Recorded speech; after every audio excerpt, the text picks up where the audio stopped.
नमस्कार दोस्तों, स्वागत है आप सभी का आपके अपने YouTube channel online study DK में। और यहाँ पर आज हम देखने वाले हैं पर्यावरण अध्ययन के टॉप 50 क्वेश्चन। तो चलिए बिना देर किए आपका जो समय है उसका हम सम्मान करते हैं और बिना देर किए इस वीडियो को स्टार्ट करते हैं। तो चलिए बढ़ते हैं आगे और लेते हैं फर्स्ट क्वेश्चन को। फर्स्ट क्वेश्चन जो है हमारा इस प्रकार से है,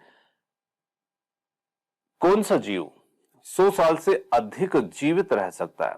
आप भी अपना उत्तर कमेंट्स में जरूर दीजिएगा ताकि आपका भी यहाँ पर जो रिवीजन है वो हो पाए। तो देखिए यहां पर जीव की बात की जाए जो 100 साल से अधिक जीवित रह सकता है। 4 विकल्प आपके सामने है, आपको उत्तर जो है अपने विकल्पों के अनुसार ही इस प्रश्न में चयन करना है। तो यहां पर बात की जाए हाथी, कुत्ता, कछुआ, बंदर, तो इन चारों जीवों में से जो 100 साल से अधिक तक जीवित रह सकता है वो जीव यहां पर रहेगा कछुआ। जी हाँ, कछुआ जो है लगभग 150 वर्षों तक भी जीवित रह सकता है। तो यहां पर ऑप्शन सी इसके लिए सही उत्तर होगा। अगला प्रश्न है हमारा, पुनर्चक्रण का प्रतीक चिन्ह क्या दर्शाता है? तो देखिए यहां पर आप प्रश्न को ध्यान से देखते हैं तो पुनर्चक्रण का प्रतीक चिन्ह, जब उसका जो सिंबल्स होता है, उसका जो आइकॉन होता है वो क्या दर्शाता है? तो जब वो चिन्ह ही यहाँ पर पुनर्चक्रण का है तो वो चीज क्या दर्शाएगा? तो कोई भी जो प्रतीक चिन्ह होता है कहीं ना कहीं वो उस विषय वस्तु को प्रदर्शित करने का प्रयास करता है। तो यहां पर रिसाइकल प्रक्रिया है, उत्पाद की कीमत है, खतरनाक वस्तु है या प्लास्टिक है। तो यहां पर देखिए पुनर्चक्रण का प्रतीक होगा वो रिसाइकल प्रक्रिया को ही यहां पर प्रदर्शित करेगा, उसी को ये दर्शाएगा। ऑप्शन ए इस प्रश्न के लिए उत्तर होगा। आगे लेते हैं अगले प्रश्न को, पानी में घुलने वाली गैसों में मुख्यतः कौन सी गैस होती है? तो पानी में घुलने वाली गैसों में मुख्यतः कौन सी गैस होती है? 4 विकल्प हमारे इस प्रकार से हैं, हाइड्रोजन, ऑक्सीजन, नाइट्रोजन या हीलियम। तो यहां पर देखिए इनमें से ऑक्सीजन जो गैस होती है वो मुख्यतः पानी में घुलने वाली गैसों में शामिल गैसों में के रूप में होती है और ये पानी में घुलनशील होती है। तो यहां पर पानी में घुलने वाली गैसों में होगी ऑक्सीजन। चलिए अगला क्वेश्चन लेते हैं। अगला क्वेश्चन है, पर्यावरण अध्ययन में एसडीजी का क्या मतलब होता है? तो देखिए यहां पर एसडीजी का जो मतलब होगा, स्वास्थ्य योजना, सतत विकास लक्ष्य, सेवा योजना, शिक्षा नीति। तो यहां पर हम कह सकते हैं कि इसका जो मतलब होगा वो यहां पर होगा सतत विकास लक्ष्य। अब देखिए बात की जाए इसके फुल फॉर्म की, तो इसका जो फुल फॉर्म होता है एसडीजी का, तो ये भी आपको ध्यान रखना है। इसका जो फुल फॉर्म होता है वो होता है सस्टेनेबल डेवलपमेंट गोल्स, इसे हम संक्षिप्त में कहते हैं एसडीजी। चलिए बढ़ते हैं आगे और अगले क्वेश्चन की ओर। मिट्टी की उर्वरता को बढ़ाने के लिए कौन सी विधि जो है वो अपनाई जाती है? तो यहां पर बात की जाए उस विधि की, रासायनिक खाद्य फसल चक्र है या फिर अधिक सिंचाई, ट्रैक्टर चलाना। तो देखिए बात की जाए मिट्टी की उर्वरता बढ़ाने के लिए उस विधि की, तो यहां पर है फसल चक्र। फसल चक्र जो होगा वो सबसे ज्यादा यहां पर उपयोगी रहेगा। अब देखिए फसल चक्र जो होता है तो फसलों को हेर फेर कर बोना, ये फसल चक्र कहलाता है।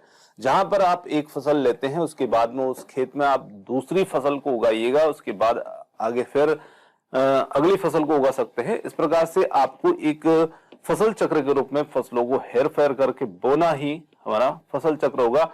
इससे क्या होता है कि अलग अलग प्रकार की फसलें जो होती है उनसे मिट्टी में जो उर्वरता होती है वो बन जाती है। चलिए लेते हैं अगले क्वेश्चन को। अगला क्वेश्चन है, जल प्रदूषण को रोकने के लिए क्या करना चाहिए? नदियों में कपड़े धोना, जल स्रोतों में कचरा डालना, कचरे का पुनर्चक्रण या फिर है जल का बहाव रोकना।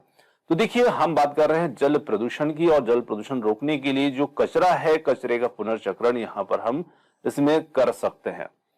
आगे लेते हैं अगले क्वेश्चन को। अगला क्वेश्चन आता है, वनों की कटाई से कौन सा संकट उत्पन्न होता है? अधिक वर्षा, भूस्खलन, ओलावृष्टि या बिजली की कमी। तो देखिए जब वनों की कटाई होगी तो भूस्खलन जो होता है ये इसमें यहां पर संकट जो होता है ये देखने को मिलता है। जो पहाड़ी क्षेत्र होते हैं जब वहां पर वन नहीं होंगे तो भूस्खलन की समस्या जो है वो देखने को मिलेगी। आगे बढ़ते हैं, कौन सा पक्षी यहां पर सबसे ऊंची उड़ान भरता है? 4 पक्षी आपके सामने हैं, बाज है, गिद्ध है, कबूतर है, कौवा है। तो देखिए गिद्ध जो होता है ये यहां पर सबसे ऊंची उड़ान जो है भरता है। ऑप्शन नंबर बी हमारा उत्तर है हुआ। आगे लेते हैं, जानवरों का समूह जिसमें दूध देने वाले जीव आते हैं क्या कहलाते हैं? तो यहां पर बात की जाए जानवरों के समूह की जिसमें दूध देने वाले जीव आते हैं, उन्हें क्या कहा जाता है? तो सरीसृप है, उभयचर, स्तनधारी या फिर है पक्षी। तो देखिए ऐसे जीव जो होते हैं जिसमें दूध देने वाले जीव आते हैं या जो अपने बच्चों को दूध पिलाते हैं, ऐसे जीवों को हम स्तनी जीव कहते हैं, स्तनधारी कहते हैं। और सी विकल्प जो होगा वो हमारा इसमें उत्तर होगा। नेक्स्ट क्वेश्चन है हमारा, जल चक्र में वाष्पीकरण किस प्रक्रिया को दर्शाता है? तो देखिए जल चक्र में वाष्पीकरण कौन सी प्रक्रिया को यहां पर दर्शाएगा? जल का बर्फ में बदलना, जल का वाष्प में बदलना, वाष्प का जल में बदलना या फिर वर्षा का होना। तो यहां पर बात कर रहे हैं हम जल चक्र की, और जल चक्र में वाष्पीकरण जो है किस प्रक्रिया में होगा? तो जल का वाष्प में बदलना, और इसके लिए हमारा जो विकल्प बी होगा वो इस प्रश्न में सही उत्तर होगा, ऑप्शन नंबर बी। चलिए आगे बढ़ते हैं अगले प्रश्न पर। प्रकाश संश्लेषण किस अंग में होता है? काफी सरल सा प्रश्न है। जड़, तना, फूल, पत्तियां। तो पत्तियों के अंदर हम जानते हैं पौधों के अंदर प्रकाश संश्लेषण होता है जिसके माध्यम से पौधे अपना भोजन बनाते हैं। आगे बढ़ते हैं, अगला प्रश्न है, सबसे हल्की गैस कौन सी है? तो यहां पर है oxygen, carbon dioxide, hydrogen, nitrogen. तो इन सभी में सबसे हल्की गैस जो होगी वो होगी यहां पर हाइड्रोजन, और जिसके लिए विकल्प सी होगा हमारा इसमें सही उत्तर। परागण किसके द्वारा होता है? तो परागण की बात की जाए, परागण जल, कीट, हवा, उपरोक्त सभी। तो यहां पर उत्तर बन जाएगा उपरोक्त सभी, क्योंकि जल के माध्यम से भी परागण होता है, कीट के माध्यम से भी, हवा के माध्यम से भी। कुछ पौधे जलीय होते हैं, कुछ में वायु के द्वारा होता है, कुछ में कीटों के द्वारा होता है। तो उपरोक्त सभी प्रकार से यहां पर परागण देखने को मिलता है। आगे देखिए अगला प्रश्न है, रेबीज रोग किसके द्वारा फैलता है या किससे फैलता है? तो हम सभी बचपन से ही जानते थे कुत्ते के काटने से रेबीज हो जाता है। पर देखिए यहाँ पर कुत्ता जो शब्द है वो आपको विकल्प में नहीं दे रखा है, तो सीधा मतलब यहाँ पर है कि सिर्फ कुत्ते के काटने से ही रेबीज नहीं होता है, और भी दूसरे कुछ जानवर होते हैं जिनकी लार के अंदर यदि वायरस होता है रेबीज का, तो उनके काटने से भी जो होता है ये फैल सकता है। तो यहां पर है मच्छर वायरस युक्त जानवर के काटने पर, दूषित पानी से, भोजन से। तो यहां पर बात की जाए तो वायरस युक्त जानवर के काटने से ये हो सकता है, जैसे कि बंदर हो सकते हैं, शियार हो सकते हैं, ऐसे और भी जानवर हो सकते हैं जिनके काटने से भी रेबीज हो सकता है। तो यहां पर सीधी बात है कि जो भी जानवर होगा उसमें यदि वायरस युक्त जानवर है, मतलब उसकी लार के अंदर ये वायरस पाया जाता है, तो उसके काटने से यहाँ पर रेबीज रोग है फैल सकता है। चलिए आगे बढ़ते हैं अगले प्रश्न पर। जैविक खेती में किस प्रकार की खाद जो है प्रयोग की जाती है? तो यहां पर है बात हो रही है जैविक खेती की, और जैविक खेती के अंदर यूरिया, रासायनिक खाद, गोबर खाद, नाइट्रेट। तो यहां पर जैविक खेती जो होगी उसके अंदर कहीं ना कहीं गोबर की खाद जो है वही उपयोग में लाई जाएगी, और ऑप्शन सी होगा यहां पर उत्तर। जलवायु परिवर्तन में कौन सा प्रभाव पड़ता है? तो देखिए जब जलवायु परिवर्तन होता है, गर्मी पड़ती है, तो उससे जो तापमान घटता है, तापमान घटता नहीं, तापमान तो बढ़ता है। ग्लेशियर पिघलते हैं, बिल्कुल सही बात है, ग्लेशियर पिघलते हैं, भूमि उपजाऊ होती, गलत है, और वर्षा अधिक होती है। तो यहां पर जो बी विकल्प होगा, ग्लेशियर पिघलते हैं, ये हमारा इसमें उत्तर होगा, ऑप्शन नंबर बी। कचरे को कितने प्रकार में बांटा जा सकता है? तो देखिए 1, 2, 3 या 4। तो कचरे को मुख्य रूप से 2 प्रकारों में बांटा जाता है, सूखा कचरा, गीला कचरा। तो यहां पर उत्तर बन जाएगा विकल्प बी, जिसमें 2 प्रकारों में इसको बांटा है। अगला क्वेश्चन है, घरेलू कचरे में सूखा कचरा कौन सा होगा? तो यहां पर आपको पहचानना है, बचा हुआ भोजन, सब्जी के छिलके, प्लास्टिक, फूल।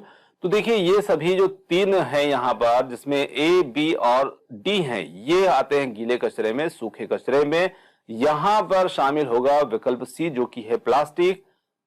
थर्मामीटर किसके मापन में सहायक होता है? तो हम सभी जानते हैं थर्मामीटर जो होता है तापमान मापने के काम में इसका प्रयोग जो है किया जाता है। ऑप्शन बी यहां पर हमारा उत्तर होगा। देखिए अगले प्रश्न की ओर चलते हैं। पौधों की जड़ों का कार्य क्या होता है? तो यहां पर खाद्य बनाना, बीज फैलाना, जल व पोषक तत्वों को सोखना, पत्तियां बनाना। तो हम सभी जानते हैं कि जड़ जो होते हैं जमीन के अंदर से, मिट्टी के अंदर से पानी और पोषक तत्वों को अवशोषित करती है, सोखती है, और पौधे के तने में पहुंचाती है, पत्तियों तक पहुंचाती है। आगे देखिए अगला प्रश्न है, बिजली उत्पन्न करने में सबसे अधिक प्रयोग में आने वाला संसाधन कौन सा है? तो यहां पर बिजली उत्पन्न करने में सबसे अधिक प्रयोग में आने वाला संसाधन कौन सा होगा? तो तेल है, कोयला है, गैस है या सौर ऊर्जा है? तो देखिए यहां पर बात की जाए तो बिजली उत्पन्न करने में सबसे अधिक प्रयोग में आने वाला संसाधन जो होगा वो होगा कोयला। ऑप्शन नंबर बी यहां पर उत्तर होगा। जल चक्र में वर्षा किसका परिणाम होती है? तो जल चक्र में बात की जाए वर्षा किसका परिणाम होती है? वाष्पीकरण, संघनन, परावर्तन, तापमान में वृद्धि। तो जल चक्र में वर्षा कब होती है? अब थोड़ा सा आपको यहां प्रश्न को समझना है। देखिए वहां पर वाष्पीकरण भी होता है, संघनन भी होता है, पर वर्षा जो होती है वो किसके परिणाम स्वरूप होती है? तो वो होगा यहाँ पर संघनन के रूप में। जिस प्रकार से समुद्र तल से पानी जो है वाष्प के रूप में ऊपर उड़ता है और जो वाष्प होती है, जब वो वाष्प आपस में कहीं ना कहीं आपस में इकट्ठी हो जाती है, उनमें वजन ज्यादा हो जाता है, वो बूंद के रूप में नीचे गिर जाती है, तब हम उसे वर्षा कहते हैं। तो यहां पर जो संघनन की प्रक्रिया होगी वो इसमें शामिल होगी, इसके परिणाम के स्वरूप वर्षा होती है। आगे बढ़ते हैं अगले प्रश्न पर। पौधों के लिए सबसे आवश्यक पोषक तत्व कौन सा होता है? जी हाँ, नाइट्रोजन, हाइड्रोजन, सल्फर और क्लोरीन। 4 विकल्प आपके सामने है, आपका उत्तर इनमें से कौन सा होना चाहिए? तो यहां पर आपका उत्तर होना चाहिए नाइट्रोजन जो है ये पौधों के लिए सबसे आवश्यक पोषक तत्व यहां पर होगा। ऑप्शन ए इसमें हमारा उत्तर होगा। आगे देखिए कौन सा संसाधन नवीकरणीय है? नवीकरणीय का मतलब यहां पर होता है जिसे हम पुनः प्राप्त कर सकते हैं, कोयला, पेट्रोल, जल या प्राकृतिक गैस। तो यहां पर जल जो होगा वो हमारे नवीकरणीय संसाधन में रहेगा। आगे देखिए सबसे अधिक प्रोटीन किसमें पाया जाता है? काफी महत्वपूर्ण प्रश्न है। और ये यदि हमारे शरीर के अंदर प्रोटीन की कमी होती है तो हमें कौन सी चीजों का सेवन करना चाहिए? तो देखिए यहाँ पर 4 चीजें हैं, चावल है, दाल है, आलू है, केला है। तो सबसे ज्यादा प्रोटीन जो होता है वो होता है दाल में। जिस प्रकार से कोई लोग मांसाहारी होते हैं, कोई मांस का सेवन करते हैं भोजन के रूप में, और जो मांसाहारी नहीं होते उनके लिए प्रोटीन का सोर्स जो है वो दाल बहुत अच्छा सोर्स है। जो मांस होता है उससे ही ज्यादा भी प्रोटीन जो है दाल में होता है। तो यहां पर बी विकल्प हमारे लिए उत्तर होगा। आगे बढ़ते हैं, किस गैस की कमी से इंसान बेहोश हो सकता है? तो यहां पर किस गैस की कमी से? तो यहां पर बात की जाए हाइड्रोजन, नाइट्रोजन, ऑक्सीजन या कार्बन डाइऑक्साइड की। तो देखिए ऑक्सीजन ऐसी गैस होती है जब इसकी कमी होती है तो इंसान जो है बेहोश हो जाता है। देखिए कभी कभी हम लोगों को भी कभी कभी क्या होता है कि चक्कर आ जाते हैं, बेहोश हो जाते हैं। तो वहां पर भी हमारा जो मस्तिष्क होता है, बेहोश होने के पीछे कारण क्या होता है कि हमारा जो सबसे मेन पार्ट हमारा मस्तिष्क होता है, वहां पर जब ऑक्सीजन की सप्लाई वहां तक नहीं हो पाती है, वहां तक ऑक्सीजन नहीं पहुंच पाती है, तो हम बेहोश हो जाते हैं, मतलब चक्कर खा करके गिर जाते हैं। तो ये जो गैस होती है ये हमारे मस्तिष्क तक कंटिन्यू 24 घंटे इसका प्रवाह जो है बना रहना चाहिए। इसलिए हमें श्वसन जो है वो ठीक तरीके से करना चाहिए, प्राणायाम करना चाहिए, ताकि इसकी कमी हमारे शरीर में ना हो। आगे लेते हैं, पुनर्चक्रण योग्य सामग्री का उदाहरण क्या है? तो यहां पर पुनर्चक्रण योग्य सामग्री के उदाहरण की बात की जाए, केला, कागज, अंडा, फूल। तो देखिए पुनर्चक्रण इन सभी में से जो हो सकता है वो हो सकता है कागज में। तो कागज का पुनर्चक्रण योग्य सामग्री यहां पर रहेगी। अब केला खा लेंगे और छिलके से केला तो बन नहीं जाएगा, अंडा है, इसी प्रकार से फूल है, तो ये पुनर्चक्रण योग्य सामग्री में इसमें नहीं रहेंगे, बाकी यहां पर कागज इसमें रहेगा।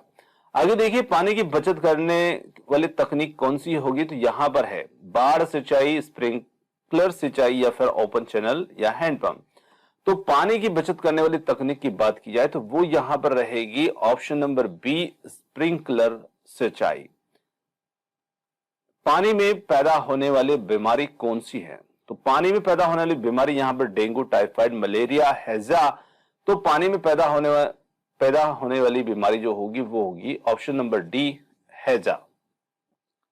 चलिए आगे अगला क्वेश्चन लेते हैं, हवा की दिशा को मापने वाला यंत्र कौन सा होता है? तो यहां पर हवा की दिशा को मापने वाले यंत्र की बात की जाए तो यहां पर थर्मामीटर, पवन दर्शक, बैरोमीटर या मीटर स्केल। तो यहां पर सही उत्तर हमारा होगा पवन दर्शक। तो पवन दर्शक जो होता है यह हवा की दिशा को मापने वाला यंत्र होगा। ऑप्शन बी यहां पर उत्तर होगा। अगला क्वेश्चन आता है, वनों की अतिक्रमण से कौन सा प्रभाव नहीं होता है? तो जब वनों का अतिक्रमण होता है मतलब वनों की कटाई होती है, वनों का विनाश होता है, तो कौन सा प्रभाव यहां पर नहीं होगा? तो देखिए, भूमि क्षरण है तो भूमि क्षरण तो होता है, वनों का विनाश होता है, बाढ़ भी यहां पर शामिल होगी, वायु शुद्धता, तापमान में वृद्धि भी होगी, वायु शुद्धता नहीं होगा वनों के अतिक्रमण से, क्योंकि वनों का अतिक्रमण होगा तो वायु शुद्ध कैसे होगी? वायु तो प्रदूषित होगी। तो ऑप्शन सी यहां पर उत्तर होगा। किस प्रक्रिया में जल वाष्प में बदलता है? तो यहां पर वाष्पीकरण ही वो प्रक्रिया होती है जिसमें जल वाष्प में बदलता है, और इसके लिए विकल्प बी होगा इसमें उत्तर। आगे देखिए, ध्वनि प्रदूषण का प्रभाव मुख्यतः किस अंग पर होता है? तो ध्वनि प्रदूषण का सबसे ज्यादा प्रभाव जो होता है वो होता है हमारे कानों पर, क्योंकि इन्हीं के माध्यम से ध्वनि को हम ग्रहण करते हैं और हमारे मस्तिष्क तक पहुंचाते हैं। तो कान पर सबसे ज्यादा प्रभाव होगा। क्लोरोफिल का मुख्य कार्य क्या है? देखिए, क्लोरोफिल जो होता है पत्तियों में पाया जाने वाला हरा वर्णक होता है, और इसका मुख्य कार्य क्या होता है? पौधे को सहारा देना, जल का अवशोषण, सूर्य के प्रकाश को अवशोषित करना, बीज का निर्माण करना। तो यहां पर हो जाता है सूर्य के प्रकाश को अवशोषित करना, और सूर्य के प्रकाश को अवशोषित करके पत्तियां जो है भोजन बनाएंगी क्लोरोफिल की सहायता से। आगे देखिए, बायोडिग्रेडेबल कचरा क्या है? तो बायोडिग्रेडेबल कचरा क्या होगा? प्लास्टिक, धातु, पत्ती या फिर कांच।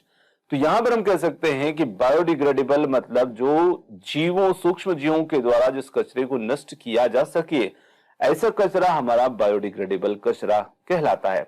अब इन तीनों में से, चारों में से आप देखते हैं तो प्लास्टिक, धातु, कांच, ये चीजें सूक्ष्म जीव के द्वारा नष्ट नहीं की जा सकती हैं, परंतु पत्ते जो हैं वो नष्ट हो सकते हैं, वो सड़ सकते हैं, उनका अपघटन हो सकता है।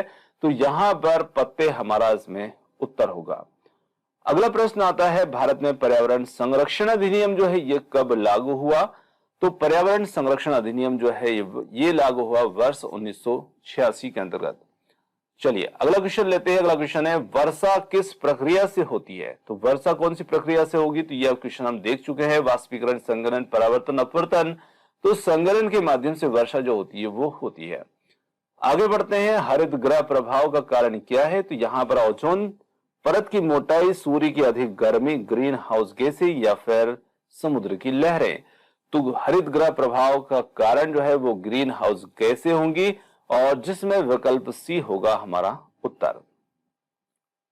कचरे को जलाने की प्रक्रिया को क्या कहते हैं? तो देखिए, कचरे को जलाने की प्रक्रिया दहन, अपघटन, कंपोस्टिंग, पुनर्चक्रण। तो इसे हम कहते हैं दहन, और इसके लिए विकल्प ए उत्तर होगा। पर्यावरण अध्ययन का मुख्य उद्देश्य क्या है? परीक्षा में उत्तीर्ण होना, पर्यावरण की जानकारी देना, अधिक अंक लाना, रोचक कहानियां सीखना। तो पर्यावरण की जानकारी देना या ग्रहण करना इसका मुख्य उद्देश्य होता है। तो पर्यावरण अध्ययन का मुख्य उद्देश्य सभी पर्यावरण के प्रति जागरूक हों, ये पर्यावरण की जानकारी देना इसका प्रमुख उद्देश्य होगा। जैव विविधता में क्या शामिल होता है? देखिए, जैव विविधता में क्या एक ही प्रकार के पौधे होते हैं? सभी जीव जंतु पौधे होते हैं? केवल जानवर, केवल कीट? तो जैव विविधता तभी बन सकती है जब उसमें सभी प्रकार के जीव जंतु और पौधे आदि शामिल होंगे, वही जैव विविधता कहलाएगी।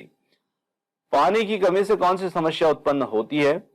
पानी की कमी से प्रदूषण, सूखा, बाढ़, भूस्खलन। तो यहां पर हम कह सकते हैं कि इसकी कमी से जो समस्या उत्पन्न होती है वो होगी सूखा, जिसे हम अकाल भी कह सकते हैं, जब पानी नहीं मिलता है ना, तो यह होगा।